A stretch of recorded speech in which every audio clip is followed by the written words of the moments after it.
Bueno, como te decía, el libro de Josué, si de repente estás conectándote recién a esta serie de estudios los domingos en la mañana, es una serie de eventos que nos cuentan la transición entre la tierra del desierto y la tierra prometida, ¿no? Y el pueblo de Israel tomando posesión de la tierra que Dios había prometido a Abraham, esa tierra de Canaán.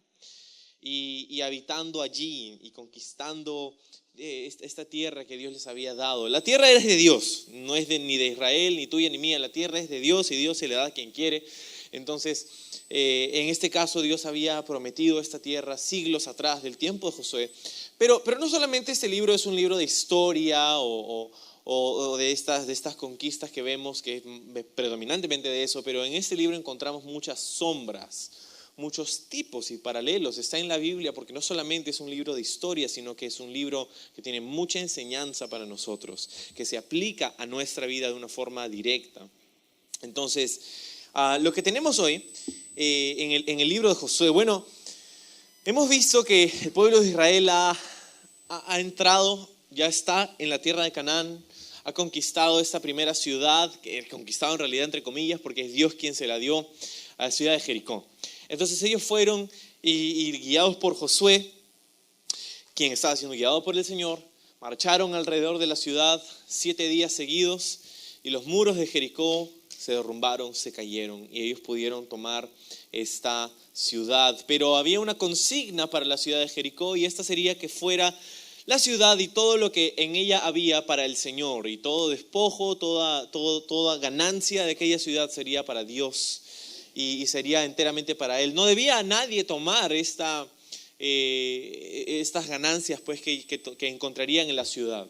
Serían para el Señor. Y hubo un problema, ¿no? Un pequeño gran problema. Es lo que vimos la semana pasada en el capítulo 7, y es que hubo un hombre, se llamaba Acán, y él tomó de aquello que habían jurado no tomar y darlo al Señor. Y fue tentado, pues, él dijo yo vi y me acerqué y tomé aquello que no debíamos, ¿no? Y tomé un vestido por ahí, y un par de monedas por ahí, un par de lingotes de oro por ahí, ¿no? Y por eso, como resultado de esta falta, de este pecado, pues el pueblo de Israel no pudo tener victoria contra la siguiente ciudad, que se llamaba Ai. Ai, puedes decir conmigo, Ai. Ai, esta ciudad que significa literalmente montículo, es lo que significa la ciudad. Ai significa un montículo, un montón, una pila de algo, ¿no? Entonces ellos dijeron, bueno, no son tan grandes como los de Jericó, acabamos de conquistar. Y bueno, los espías fueron y regresaron y le dijeron a Josué, no mandes a todo el ejército, no los molestes a todos, por favor. Entonces mejor manda unos 3,000 hombres más o menos. Y Josué, a diferencia de cómo empieza la batalla de Jericó, ahora escucha el consejo de los espías, mas no busca al Señor. Y terminan huyendo de este ejército que ellos consideraban era un ejército fácil, ¿no? Ay, qué fácil este ejército. Y entonces, bueno, terminaron perdiendo. 36 hombres murieron de Israel ese día. Y Josué y el resto de los líderes del pueblo estaban completamente desesperados, no entendían, confundidos, por qué habían experimentado una derrota, si Dios les había prometido victoria. Y Dios le revela a Josué y le enseña que la razón por la que perdieron era porque, bueno, de hecho su derrota menos tenía que ver con su proeza militar y más tenía que ver con su devoción personal con el Señor. Y Acán había traído pecado al campamento y eso era algo que había impedido que ellos puedan caminar en la victoria que Dios les había prometido. Era el pecado, era el problema del pecado. Y Dios lidia con este pecado y señala a Acán, así como en Google Maps, así desde el satélite del planeta Tierra, cuando ves así, haces zoom y llegas a ver ahí el continente, y luego ves el país, y luego ves la ciudad, y luego ves el barrio, y luego ves la casa, y luego ves el cuarto, y luego ves la hormiga que está ahí, ¿no? Entonces es así como Dios señala a Acán. Y él termina pues reconociendo, más no quizá confesando, porque Dios lo había señalado. Y entonces es lidiado el pecado del campamento, y Acán y su familia, bueno, terminan siendo apedreados, y ellos no están más en el campamento. Y ahora es un momento crucial. ¿Por qué? Porque ahora Bueno, Josué, acuérdate, ha estado lamentándose, ha estado, ¿qué va a pasar? Y se ha rasgado las vestimentas y se ha echado ceniza sobre la cabeza y está desanimado por una derrota. Y quizá es un lugar familiar para nosotros esta mañana, un lugar de derrota. Claro, hemos sido prometidos victoria, pero hemos encontrado que en el transcurso de la vida y del caminar, nuestro caminar con el Señor, hemos experimentado momentos de derrota y nos entristecen y nos frustran y nos desesperan, porque como en el caso de Israel nos damos cuenta quizá que la derrota es secundaria, porque menos tenía que ver con aquello que fueron nuestras circunstancias externas y más nuestras circunstancias internas. Y de repente te has encontrado como Josué o el pueblo de Israel en este caso, en un lugar de derrota, ¿no? Y lo que sucede es que el enemigo está muy pendiente de eso, porque es lo que él utiliza para restregarnos en el rostro el hecho de que, bueno, pues has fallado, has pecado y no has hecho lo que se supone que debías. Y el enemigo de nuestra alma, Satanás, le encanta a estos principados y potestades en huestes, ¿no?, de celestiales, de maldad, con las que dice Pablo que luchamos. Le encanta condenarnos, ¿no? Y tú has pecado y te sientes condenado. Y ahora hay algo que no solamente es el problema del pecado, pero es el problema de tu condenación y te sientes indigno y sucio y ya no quieres acercarte a Dios. El enemigo te hace creer que tú, bueno, ya pecaste y Dios ya no quiere nada que ver contigo y mira qué desgracia y no puede ser y tú dices que eres cristiano y cómo estás haciendo eso y entonces nos la creemos y nos alejamos de Dios, ya no lo buscamos porque decimos, caramba, Dios ya no quiere nada que ver conmigo y tenemos miedo, hasta vergüenza de venir a la iglesia porque cómo nos van a ver y no quiero ser un hipócrita y bla, bla, bla, bla. Y entonces dejamos de venir, dejamos de acercarnos a Dios, dejamos de tener comunión con Él y el enemigo ganó, porque ese era su plan. El capítulo de hoy nos va a enseñar básicamente qué es lo que Dios espera que hagamos después de una derrota. Porque lo que el enemigo espera que hagamos después de una derrota espiritual es que nos alejemos de Él, que nos alejemos de Dios. Pero lo que Dios desea es algo completamente diferente. Y vamos a aprender qué es lo que Dios desea. No solamente en los momentos de victoria, pero en esos momentos que vendrán por nuestra naturaleza humana y pecaminosa del pecado. ¿Qué hacemos, pues? Versículo 1 del capítulo 8 dice: Y Jehová dijo a Josué: No temas ni desmayes. Toma contigo toda la gente de guerra y levántate y sube a Ai. Mira, yo he entregado en tu mano al rey de Ai y su pueblo, su ciudad y su tierra. Y harás a Ai y a su rey como hiciste a Jericó y su rey, solo que sus despojos y sus bestias tomaréis para vosotros. Pondrás pues emboscadas a la ciudad detrás de ella. Lo que vemos en el capítulo 8, y te comentaba un poquito de eso la semana pasada, si has leído con anticipación, tú sabes que lo que encontramos en el capítulo 8 es que, de hecho, Dios sigue hablando con Josué. Dios sigue dándole dirección y consejo. Es curioso porque acababan de ser derrotados no mucho tiempo atrás. Acababan de ver morir a 36 de sus soldados y se habían echado ceniza sobre la cabeza y estaban lamentando esa derrota. Y lo que Dios dice, más bien, antes de ver lo que Dios dice, tenemos que ver el hecho que Dios habla, ¿no? Y que Dios está diciendo algo. Porque a veces pensamos que, bueno, ya fuimos derrotados, entonces ya Dios no quiere nada que ver con nosotros y ya Dios no nos habla. Y no es así. Dios sigue hablando con Josué, Dios sigue dando su dirección, Dios sigue teniendo un plan. Quiero que veas aquí, Él le comparte el plan a Josué. Dios sigue teniendo un plan para la vida de sus hijos aún después de sus derrotas.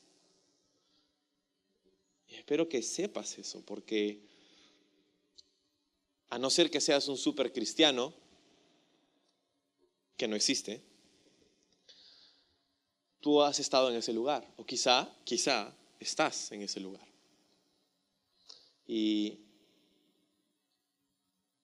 quiero que observes que Dios sigue queriendo hablar con Josué y sigue queriendo hablar contigo. Ahora sí, mira lo que le dice en el versículo 1 otra vez: no temas ni desmayes. No temas ni desmayes. Y si te suena familiar esta frase es probablemente porque te acuerdas que en el capítulo 1 es lo que Dios le dice a Josué, exactamente, casi textualmente. En el capítulo 1 Dios habla con Josué y le dice estas mismas palabras: no temas ni desmayes.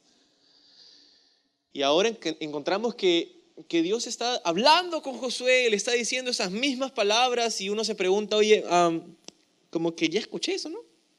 Ya sé eso, ya lo escuché, ya lo sé, es lo mismo que me hablaste antes, pero quiero que observes algo muy, muy chévere en estas palabras que Dios le da a Josué. No solamente el hecho que Dios sigue hablando, pero lo que Dios le ha dicho: no temas ni desmayes, ha sido algo que él ya había escuchado.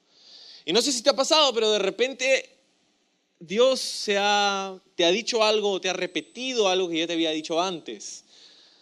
Sientes que Dios está diciendo lo mismo que te dijo hace un mes, 2 meses, 3, 10 años, no sé, y se repite. ¿Por qué Dios se repite a sí mismo?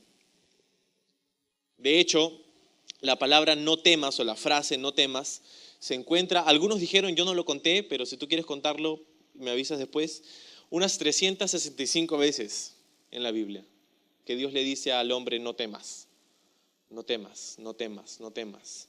Una como para cada día del año. Y claro, Dios se repite a nosotros, ¿por qué? Porque Él es un buen maestro, Él es un buen padre. Y Él sabe lo que nosotros necesitamos escuchar. Él sabe lo que tú necesitas oír. A veces no es lo que queremos oír, pero es lo que necesitamos oír y Dios lo sabe. Ahora, no temas ni desmayes. Bueno, me encanta porque esto es algo que sucede con nosotros y la palabra de Dios, ¿no? Me encanta porque la palabra de Dios, la Biblia, tú puedes leerla 1, 2, 3, 4, 5, 6, 10 veces, de cara a cara, de tapa a tapa, y encuentras, y quizá te ha pasado, me ha pasado a mí, que yo he leído un pasaje, lo he leído 10 veces, he enseñado ese pasaje, y de pronto me encuentro leyéndolo otra vez y digo, wow, ¿eso estaba ahí? Espérate, ¿cuándo agregaste algo, Señor? ¿O no siempre estuvo ahí, sino que ahora su palabra se aplica y resalta en mi vida en diferentes momentos y tiene mientras que es la misma palabra y el mismo mensaje, tiene una nueva aplicación y una aplicación fresca y directa para ese momento en mi vida. Quiero hacerte ver que Josué había escuchado estas palabras en el capítulo 1 más de una vez y sin embargo era en otro contexto, ¿no? Porque el contexto era en el capítulo 1, Josué había sido seleccionado por Dios para ser el siguiente líder de la nación y la tarea era inmensa e intimidante. Y Josué se sentía, claro, justamente lleno de temor y miedo. Y claro, ¿cómo voy a hacer? Tengo que llevar a este pueblo de 2 millones de personas a través de estas tierras y conquistar y darles y repartirles la tierra. Y yo sé lo que hicieron con Moisés y cómo hablaron de él. Y probablemente van a hablar así de mí y todo eso. Y Dios le dice: no temas. Esfuérzate, sé valiente. Ahora le dice lo mismo: no temas ni desmayes. Y sin embargo era otro el contexto, porque el contexto en el capítulo 1 era esa tarea intimidante que tenía delante de él, pero el contexto del capítulo 8 es lo que pasa después de la derrota. Ahora no se trataba de una tarea inmensa, nueva para él. Ahora era un corazón quebrantado porque había experimentado la derrota. Y la confusión, porque la derrota era algo que Dios no le había dicho que sucedería. Dios le había dicho que le iba a dar victoria. Yo te voy a dar todos los lugares que tu pie pisare. Es lo que Dios le había dicho. Sin embargo, ahora había experimentado algo distinto. Y no es que la palabra de Dios había fallado, es que había pecado en el campamento y hemos hablado acerca de eso. Entonces, Josué ahora estaba experimentando otra circunstancia, una nueva experiencia. Y quiero que observes cómo la misma palabra tiene una aplicación completamente relevante y apropiada para esa experiencia nueva que estaba viviendo. Y es así con nosotros y la palabra del Señor. Las circunstancias pueden ser diferentes, puedes estar en otro lugar en la vida, puedes estar en otra etapa, en otro momento, puedes haber pasado por muchas cosas y sin embargo la palabra de Dios no cambia y de una forma magistral se aplica de manera tan fresca y relevante a nuestra vida cuando lo leemos. ¿Te ha pasado? Levanta tu mano si te ha pasado eso alguna vez. Si no te ha pasado, mira cuántos tienen sus manos levantadas. Probablemente te va a pasar en algún momento. Entonces, no temas ni desmayes, le dice. Y luego dice, toma contigo, otra vez en el versículo 1, toda la gente de guerra y levántate y sube ahí. Entonces, le dice, toma contigo toda la gente de guerra.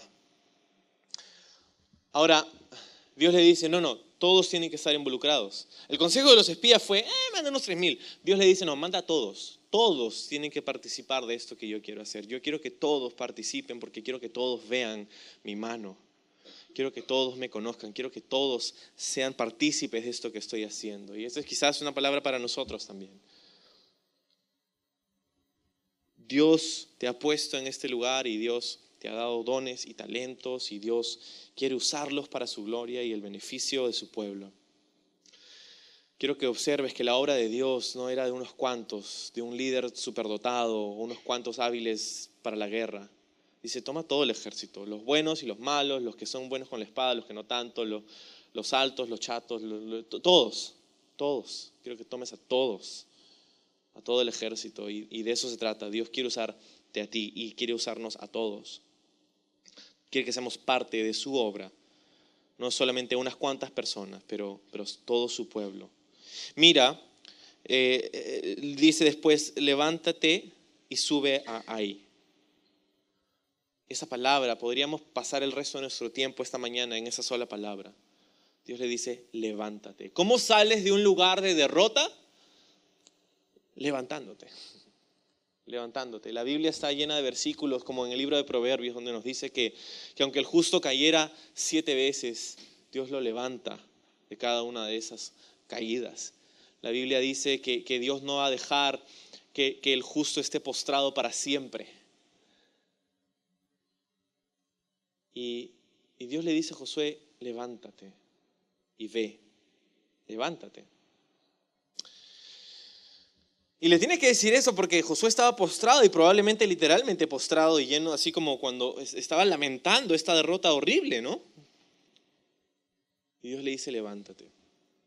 Y cuando nosotros estamos en un lugar de derrota, quizá espiritualmente hablando, que esta palabra llene nuestra mente porque es para nosotros. Levántate. Levántate. Dios no quiere que permanezcas caído. Puede que hayas caído y quizás es una realidad. Ese no es el problema es que te quedes ahí. No te quedes ahí, levántate. El enemigo quiere que te quedes caído. Quiere que te quedes ahí, te revuelques ahí y nunca más te levantes. Dios nos dice, levántate. Y sube ahí, ve ahí, a esa ciudad. Y le dice, yo los he entregado en tu mano, yo les he dado, yo he hecho todo esto y harás con ellos como hiciste con Jericó. Ahora Dios le da la visión. Dios les dice, les he dado a ellos en sus manos. Yo voy a darles esta victoria. Cosa que Dios les hubiera dicho en el capítulo anterior si tan solo lo hubieran buscado, pero no lo buscaron, fueron nomás. Pero ahora tenían la palabra de Dios y Dios les decía, vayan. Quiero que observes que ese era un lugar de derrota porque ahora era el lugar donde Dios quería darles victoria. Y que sea así en nuestra vida porque es la voluntad de Dios que esos lugares de nuestra debilidad o de nuestras derrotas espirituales se conviertan en los lugares de nuestras mayores victorias. Y eso será solo a través de nuestra relación personal con Dios, porque esa no va a ser nuestra obra, va a ser la obra del Espíritu de Dios en nosotros. Ve, quiero que vayas. Observa que Dios le dice, quiero que vayas y subas. Yo te lo he dado, pero tú tienes que ir. No es como que, bueno, pues ya perdieron, ya fue, vayan a la siguiente ciudad. Que pudiera haber pasado, ¿no? Uy, nos ganaron. Bueno, pues ya nos vamos a otro lado. No, Dios les dice, perdieron, sí, pero ahora quiero que vayan, porque ahora quiero darles esto. Ahora están conmigo, ahora están de mi lado. Esas lecciones que no hemos aprendido o esas lecciones que hemos fallado en aprender, No es que Dios, bueno, ya, pues ya fue, ahora, bueno, sigue adelante. No, no, no, no. Quiero que vayas y lo enfrentes porque ahora estoy contigo, porque ahora estás conmigo. Quiero que observes, quizás si tienes tu Biblia, resaltes o subrayes una frase a la que vamos a regresar unos minutos después. Dice en el versículo 2, harás ahí y a su rey como hiciste a Jericó, y su rey, solo que, esa frase dice, solo que sus despojos y sus bestias tomaréis para vosotros. A diferencia de Jericó, ahora en Ai, Dios les dice, lo que encuentren va a ser para ustedes. Porque lo que encontraban en Jericó era para Dios, pero lo que encuentran en Ai es para ustedes. Tomar nota de eso porque vamos a regresar a ese punto más adelante. Y dice después, pondrás emboscadas a la ciudad detrás de ella. Entonces Dios no solamente le da una visión, sino que también le da un plan. Y una visión es buena, pero sin un plan no sirve, ¿no? Entonces Dios le da las dos cosas, una visión y un plan.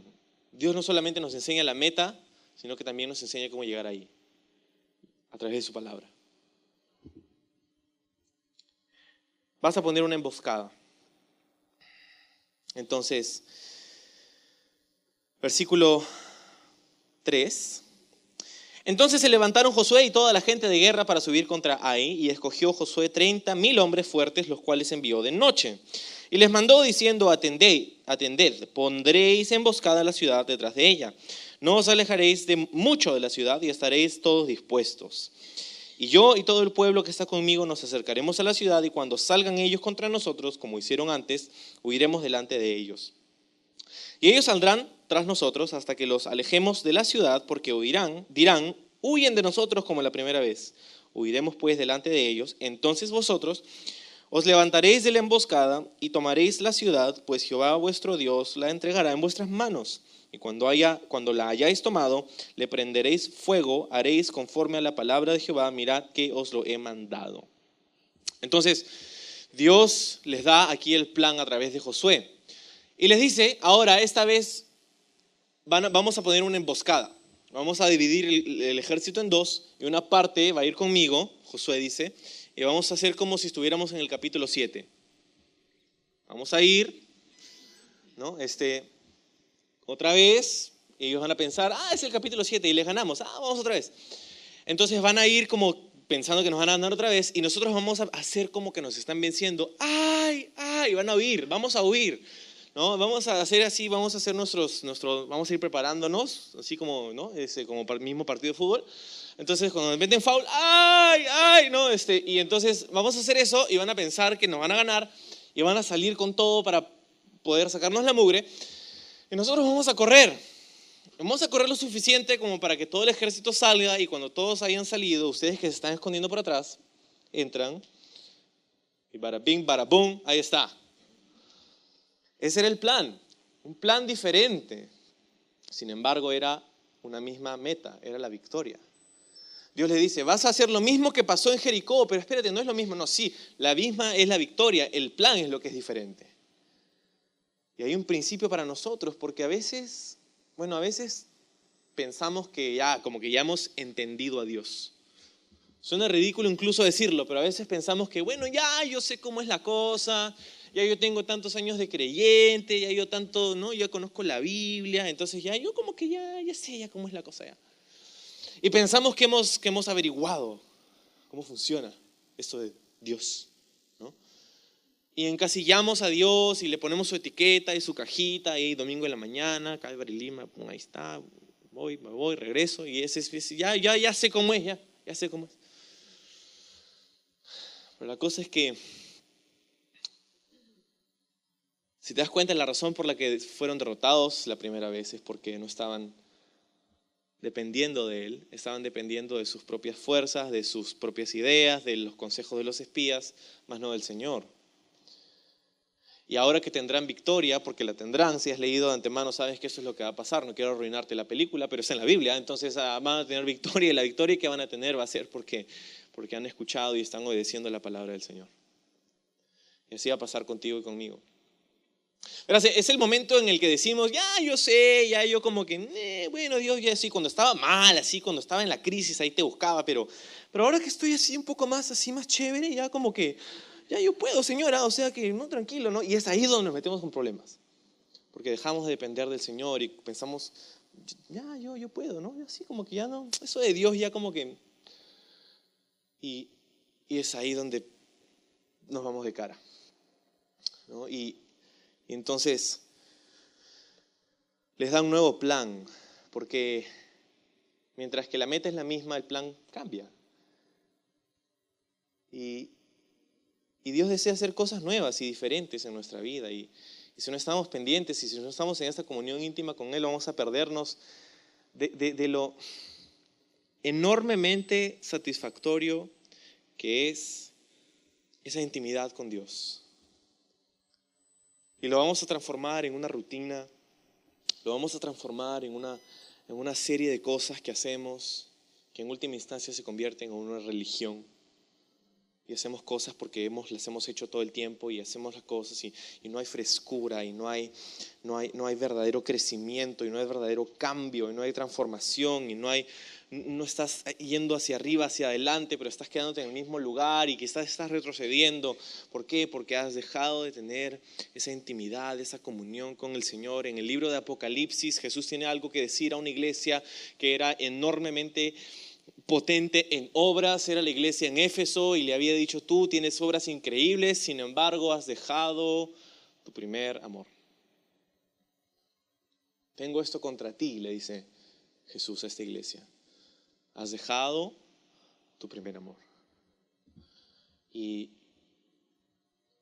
solo tú sabes si eso es verdad en tu vida, pero si es así, Dios no solamente señala el problema, sino que también a esa iglesia le dice, ahora arrepiéntete, recuerda de dónde has caído y haz las primeras obras. Y eso es lo que Dios nos dice a nosotros quizá.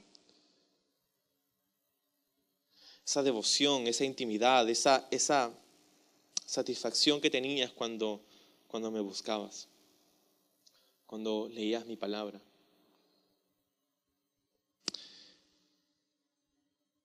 Dios quiere hacer nuevas cosas en nuestras vidas.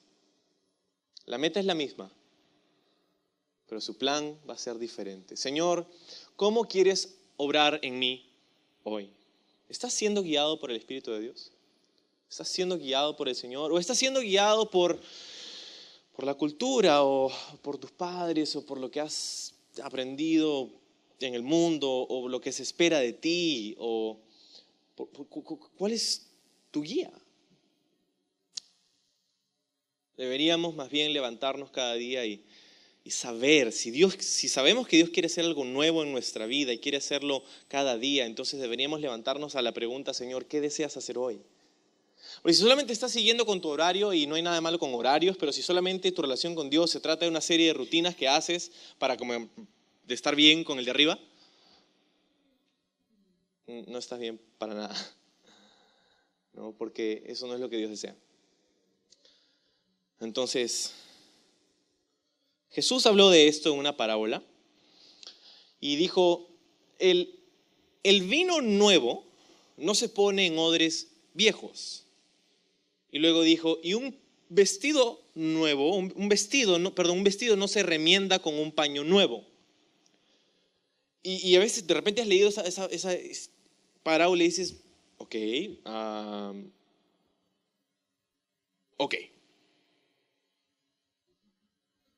Pero básicamente lo que Jesús quería decir ahí es que el vino nuevo no se pone en odres viejos porque el odre viejo es el que ya pasó por el proceso de fermentación y se ha expandido y la piel ya no se puede expandir más. Si pones vino nuevo en ese odre viejo, el vino nuevo se va a fermentar y se va a expandir más y se va a reventar y ambos se van a echar a perder. Y el vestido, un vestido que tiene un hueco en esos días, lo remendabas, pero no lo remendabas con un paño nuevo porque el paño nuevo todavía no ha encogido. Entonces si lo remiendas con un paño nuevo y lo vas a lavar, va a encoger y el hueco se va a hacer peor. Y básicamente lo que quiere decir eso es que Dios desea hacer algo nuevo en nuestra vida y necesitamos permanecer atentos y flexibles a su voz cuando nos mantenemos rígidos en una dirección porque esto es lo que hacemos y esto es lo que hacemos y esto es lo que hemos venido haciendo y así se ha hecho siempre y así se va a hacer. El Espíritu de Dios va a encontrar otro odre y va a llenarlo. Que nos mantengamos flexibles a la dirección del Espíritu Santo. La meta es la misma, pero el plan puede cambiar. El mensaje no cambia, pero el método puede cambiar. Entonces, les da un nuevo plan para ahí. Vamos a hacer una emboscada. Ojo, aquí no hay arca del pacto, no hay sacerdotes, no hay mariachis, no hay vuelta a la manzana, no hay nada de eso. Hay otro plan diferente, totalmente diferente. Entonces, eso es lo que hicieron. Versículo 9. Josué los envió y ellos se fueron a la emboscada y se pusieron entre Betel y Ai, al occidente de Ai, y Josué se quedó aquella noche en medio del pueblo. Entonces se partieron en dos y Josué manda a los de la emboscada entre Betel y Ai. Ahora Betel era como que la ciudad un poquito más importante de la región y habían una cantidad de kilómetros, como unos 10, 15 kilómetros entre Betel y Ai. Y entonces la mitad del ejército se va hacia el occidente, se va entre Betel y Ai, se queda ahí escondido, y la otra mitad se va con Josué para hacer este teatro, ¿no? Futbolístico. Y versículo 10, levantándose Josué muy de mañana, pasó revista al pueblo y subió con él, con los ancianos de Israel, delante del pueblo contra Ai.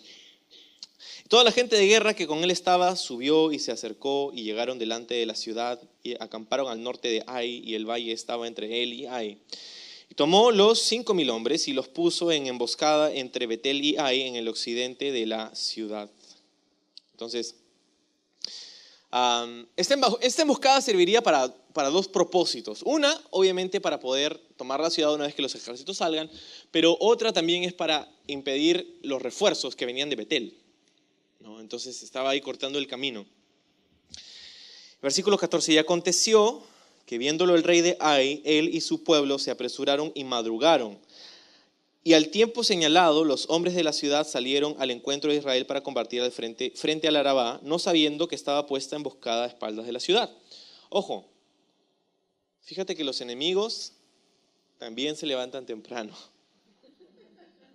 También se levantan temprano. ¿No? Aquel cristiano que, no, un poquito más, un sueñito más por ahí, ya vamos al servicio de las 11. Oh, no.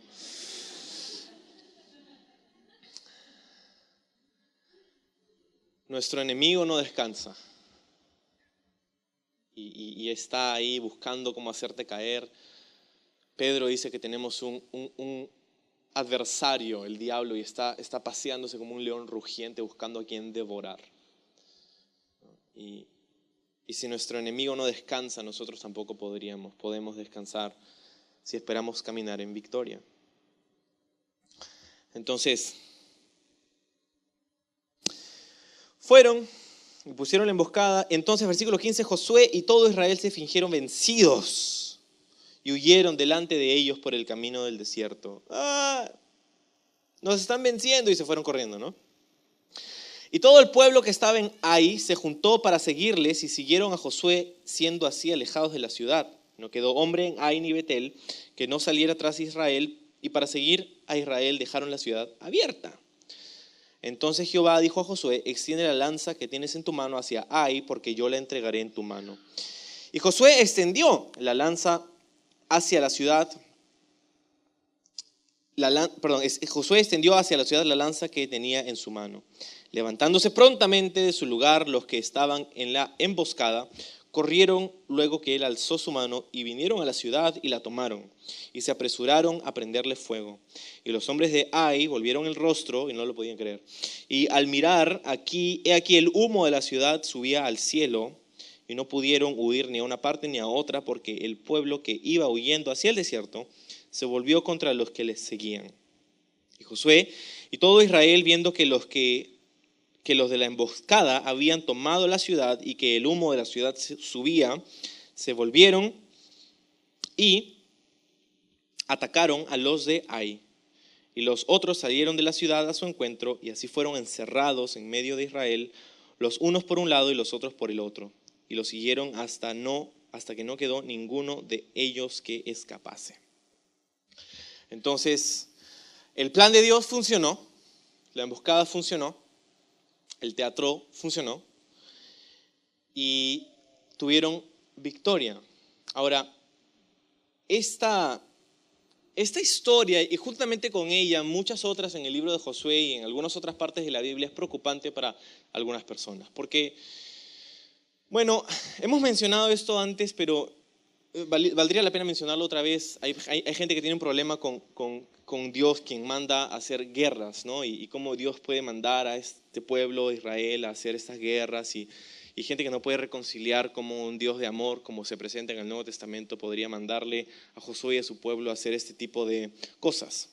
Ahora, no es ni la primera ni la última vez que Dios lo va a hacer. Cuando encontramos, por ejemplo, en el libro de Génesis, el tiempo del diluvio con Noé, donde Dios elimina toda la humanidad excepto la familia de Noé.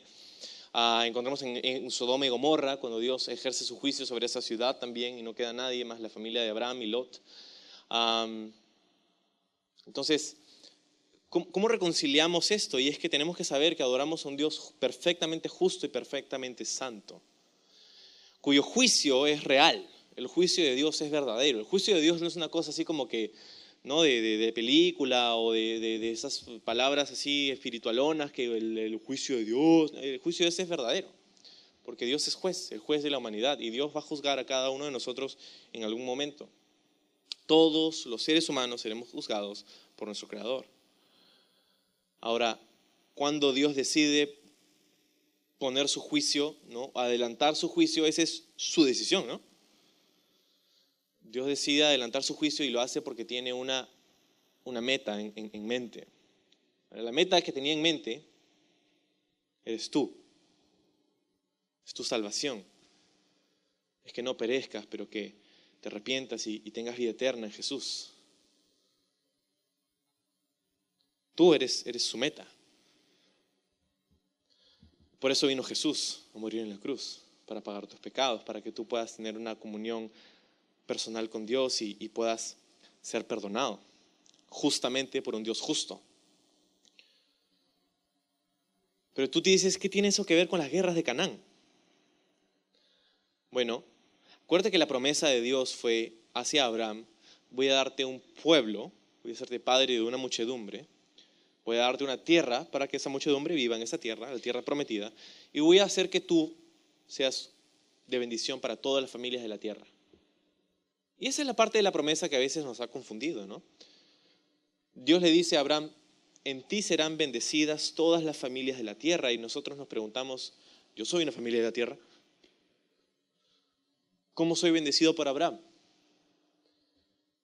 Bueno, somos bendecidos por Abraham en su linaje, en su semilla, en su descendiente. Y ese sería el Mesías. ¿Te das cuenta? La razón por la que Dios le da esta tierra a Israel no era tanto para el beneficio de Israel necesariamente, pero era para el beneficio del mundo. Porque era a través de esta nación, pecadora como cualquier otra, pero nación que Dios escoge. Sería esta nación la que Dios escogería para traer al Mesías, descendiente de Abraham, que moriría en una cruz por los pecados de todos nosotros, toda la humanidad, haciendo posible que aquel que en él crea, según lo que dice Pablo, no se pierda, mas tenga vida eterna. Entonces, cuando estamos hablando de las guerras de Canaán, estamos hablando del método que Dios utiliza, su juicio, para poner el escenario que permitiría al Cristo venir al mundo y morir por tus pecados. Entonces, ¿cómo puede un Dios exterminar a todo este pueblo? Bueno, piénsalo un poquito. Si esperaba unos 100 años más, vamos a decir, todos aquellos que vivían en Canaán iban a morir, ¿no? Y si iban a morir, ¿con quién se iban a encontrar? Con Dios y su juicio. Es más, Dios decide esperar unos 600 años desde el tiempo de Abraham para recién traer al pueblo de Israel a esta tierra y ejercer su juicio. Espiara unos 400 años mientras que ellos estaban en Egipto, diciendo en el libro de Deuteronomio, diciendo, Dios le dice a Abraham, le dice, vamos a esperar unas 4 generaciones porque la maldad del cananeo aún no ha ascendido hasta su tope, su límite. En otras palabras, Dios trajo su juicio a la tierra de Canaán en el momento preciso. Moralmente hablando, una sociedad llega a un punto de no retorno de inmoralidad. Es posible llegar ahí y sociedades han llegado ahí a través de la historia, donde la inmoralidad, el crimen, la destrucción, la perversión y la corrupción simplemente no tienen un punto de retorno. Creo que no hemos llegado ahí todavía, si no ya estaríamos experimentando el juicio de Dios. Pero es lo que ha sucedido en la tierra de Canaán. Y habían prácticas inmorales, habían sacrificios humanos, sacrificios de bebés, prostitución religiosa, y un montón de prácticas que eran completamente destructivas, que hubieran sido un problema para el plan de Dios, porque si tienes a todas estas naciones con toda esta hostilidad e inmoralidad alrededor del pueblo de Israel, bueno, hubiera sido muy difícil, si no imposible, que hubiera pasado a la historia del Evangelio como sucedió. Entonces, las guerras de Canaán y todo esto, si quieres conversar un poco más, me encantaría más adelante, podemos conversar personalmente si quieres, pero la cosa es que Dios es un juez justo y Él decide ejercer su juicio cuando Él decide, ¿no? Y entonces también nosotros estamos en la mente de Dios y es por eso que busca erradicar a estos pueblos para poder cumplir su promesa de tener una bendición para toda la humanidad en Jesucristo. Tema fascinante del cual podríamos hablar mucho más, pero sucede que Josué escucha la voz de Dios, cumple con su plan y tiene una victoria, en donde antes había tenido una derrota, ¿no? Ahora, quizá te ha sonado un poquito familiar esta historia, eso de que Josué parecía que estaba vencido, pero luego venció. Te dije que este era un libro de sombras, de tipos. Y Josué representa a Jesús. De hecho, su nombre es el mismo, Yahshua. Y Jesús, dentro de su plan para conquistarte a ti, bueno, su plan involucraba una aparente derrota. Era Jesús quien, cuando colgó de esa cruz, sus enemigos, los que estaban ahí, los romanos, los fariseos y hasta el mismo Satanás, yo creo, decían, ahora sí le ganamos. Pero fue eso mismo que Jesús utilizó, esa arma, la muerte, y en 3 días utilizó Jesús esto. Él dijo a sus discípulos, nadie me quita la vida, yo la pongo. Así como la pongo, también la vuelvo a tomar. Y Jesús resucita al 3er día, dándonos la seguridad de su victoria y de nuestra victoria en Él. Y entonces Jesús, como Josué, aparentemente vencido, ahora levanta su lanza, mira a sus ojos a sus adversarios y todo su pueblo comienza a ir en la dirección opuesta. Y los de ahí estaban como, y miraron atrás, y el humo de la ciudad, y el ejército que venía por atrás, y por adelante, una completa victoria. Y es lo que Jesús hizo, una completa victoria en la cruz. Y no solo en la cruz, pero en el sepulcro también. Un sepulcro vacío. Entonces, versículo 23. Pero tomaron vivo al rey de Ai y lo trajeron a Josué. Y cuando los israelitas acabaron de matar a todos los moradores de Ai en el campo, en el desierto, donde los habían perseguido, y todos habían caído a filo de espadas a ser consumidos, todos los israelitas volvieron a Ai y también hirieron a filo de espada. Y el número de los que cayeron aquel día, hombres y mujeres, fue de 12,000, todos los de Ai. 12,000 Porque Josué no retiró su mano que había extendido con la lanza hasta que hubo destruido por completo a los moradores de Ai. Josué hace algo que Moisés hace unos años atrás cuando todavía estaba vivo.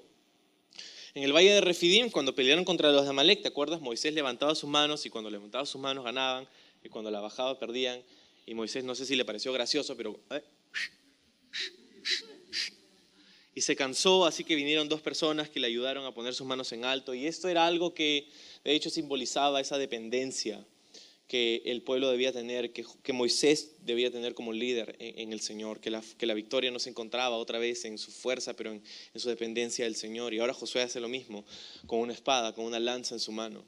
Y mientras que él tenía su mano levantada, esa lanza que fue levantada fue la que le dio la victoria al pueblo. Fue Dios quien dio a través de este señal de devoción y compromiso la victoria a su pueblo. Y una lanza también fue levantada, perforando el costado de Jesús, dándonos la confirmación de que esa muerte era real y que su resurrección también nos dio a nosotros la victoria. Entonces, versículo 27. Pero los israelitas tomaron para sí las bestias y los despojos de la ciudad conforme a la palabra de Jehová que él había mandado a Josué. Y Josué quemó a Ai y la redujo a un montón de escombros, asolada para siempre hasta hoy. Okay, entonces mira, te dije que íbamos a regresar a este punto, versículo 27. Los israelitas tomaron para sí las bestias y los despojos de la ciudad conforme a la palabra de Jehová. ¿Por qué regresamos a este punto? Porque ¿te acuerdas cuál fue el pecado de Acán? El pecado de Acán fue que tomó de aquello que no debían tomar, de la ciudad de Jericó. Pero piensa en esto. ¿Qué hubiera pasado con Acán y su familia si tan solo hubieran esperado un poquito más? Si tan solo hubieran esperado un poquito más. Tomaron porque pensaron, bueno, esto es, mira, se desesperaron y sé que Dios nos dijo que no lo hagamos, pero lo veo y lo deseo y lo quiero y ya, me lo puse y se fue. Y terminó siendo juzgado por Dios, él y toda su familia. ¿Qué hubiera pasado con ellos si hubieran sabido esperar? De Jericó no podían tomar nada, de ahí sí.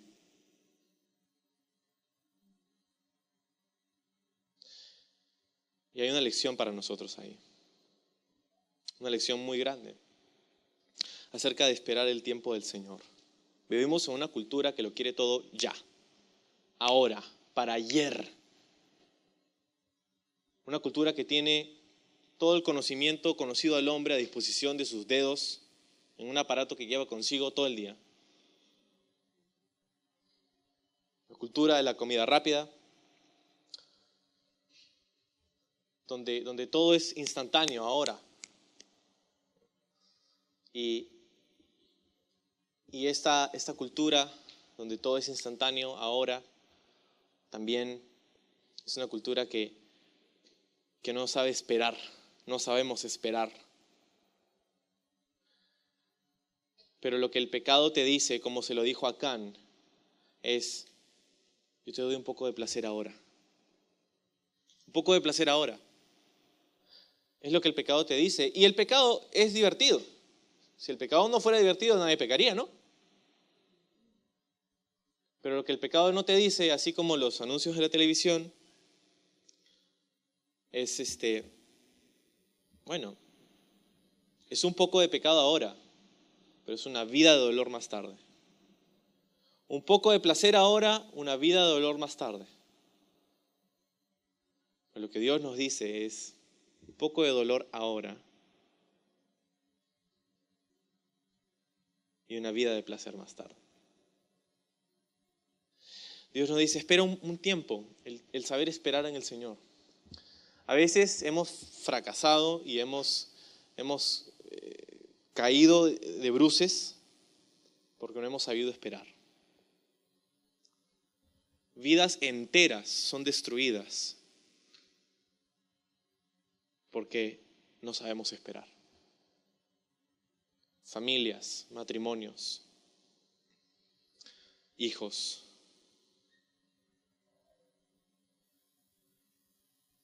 ¿Qué hubiera pasado con Acán si hubiera podido esperar un poco más? Hubiera sido bendecido en vez de ser juzgado. Espera en el Señor. No te desesperes. Entonces, tomaron de este botín para ellos. Dios les permite tomar para ellos. Y el versículo 29 dice: al rey de Ai lo colgó de un madero hasta caer la noche, y cuando el sol se puso, mandó Josué que quitasen del madero su cuerpo y lo echasen a la puerta de la ciudad, y levantaron sobre él un gran montón de piedras que permanece hasta hoy. Entonces mandaron al rey, lo trajeron, lo pusieron en un madero, lo ejecutaron. Ahora, estaban haciendo algo que Dios había prescrito. Deuteronomio capítulo 21, no tienes que voltear ahí, pero si quieres apuntarlo, Deuteronomio 21, 22 y 23. Dios dice: si alguno hubiere cometido algún crimen digno de muerte y lo hicieres morir y lo colgareis en un madero, no dejaréis que su cuerpo pase la noche sobre el madero, sin falta lo enterrarás el mismo día, porque maldito por Dios es el colgado, y no contaminarás la tierra que Jehová tu Dios te da por heredad. Y ahí en Deuteronomio encontramos la maldición de aquel que es colgado en el madero.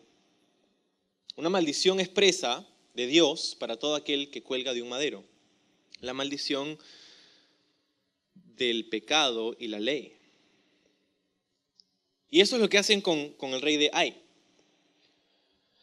Pero es curioso porque conocemos a alguien más que fue colgado en un madero. Jesús. Él fue colgado en un madero, y Gálatas capítulo 3, versículo 13 nos dice: Cristo nos redimió de la maldición de la ley, hecho por nosotros maldición, porque está escrito: maldito todo el que es colgado en un madero, citando Deuteronomio 21. ¿Qué quiere decir eso para nosotros? Una muerte horrenda como la que sufrió el rey de Ai es una muerte horrenda la que sufrió Jesús. Es lo que nos toca a nosotros por nuestro pecado. Esa muerte, ese juicio, Jesús murió en nuestro lugar. Él recibió la maldición del pecado y la ley sobre sí, aunque Él mismo fue sin pecado, en nuestro lugar, para que nosotros podamos recibir su bendición. Él recibió nuestra maldición para entregarnos su bendición, su perdón, la vida eterna. Él murió en nuestro lugar. Jesús murió en tu lugar para darte la vida eterna, para hacer posible que tú tengas acceso, como dice el libro de Hebreos, libre acceso al trono de su gracia. Y lo entendemos, pero a veces lo que pasa es que no lo vivimos, no lo aplicamos. Tienes acceso a la presencia de Dios. A veces hay la idea de que los pastores, ¿no? Dice: el pastor ora por mí porque Dios te escucha, pero tú estás ahí, pero tú eres pastor.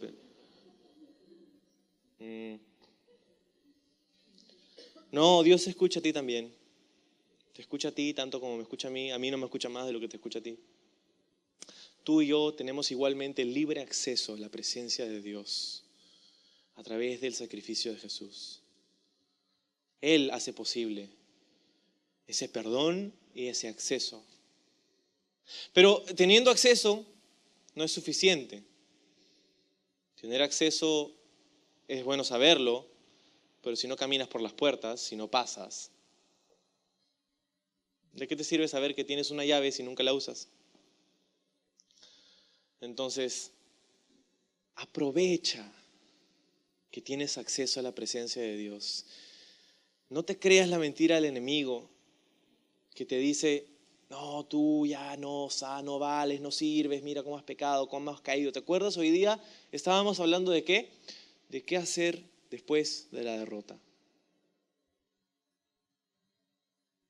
Acuérdate que fue nuestra derrota la que Jesús tomó sobre sí en la cruz para ganar tu perdón y darnos su bendición para que podamos hoy tener acceso. Yo no sé si tú te sientes lejos, si tú te sientes desanimado, si tú te sientes frustrado o decepcionado de ti mismo, o estás en un lugar de derrota, pero lo que sí te puedo decir es que Dios está esperando que tú aproveches el acceso que Él ganó para ti a través de Jesús.